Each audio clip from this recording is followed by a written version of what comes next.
বেশ কিছুদিন আগে আমরা চলে গেছিলাম হাওড়ার ইম্পেরিয়াল কিচেনে। এখানে তোমরা আসতে চাইলে এক্স্যাক্টলি গুগল ম্যাপে হাওড়া রেল মিউজিয়াম সার্চ করলেই লোকেশনটা পেয়ে যাবে। আর জায়গাটা বিশ্বাস করো এত সুন্দর, আমার সিরিয়াসলি খুব ভালো লেগেছে। কিন্তু ঘুরতে এসেছি, খাওয়া দাওয়া করবো না এটা তো হয়ই না।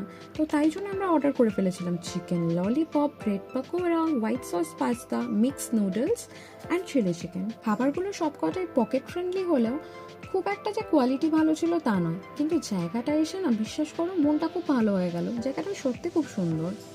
তোমরা কারা কারা হাওড়া রেল মিউজিয়াম এসছো আর আমার মতো খাওয়া দাওয়া করার ধান্দাতেই এসছিলে কিন্তু স্ক্যাম হয়ে গেছে ছোট করে, বাট এবার জায়গাটা কেমন লেগেছে সেটা অবশ্যই ভিডিওর এন্ডে জানিও আমাকে। আর আমার ভিডিও তোমাদের দেখতে কেমন লাগছে সেটাও জানিও। আমার চ্যানেলটা সাবস্ক্রাইবও করে দিও এরকম ছোটো ছোটো ভিডিওস দেখার জন্য। থ্যাংক ইউ, দেখা হচ্ছে নেক্সট ভিডিওতে। Bye bye.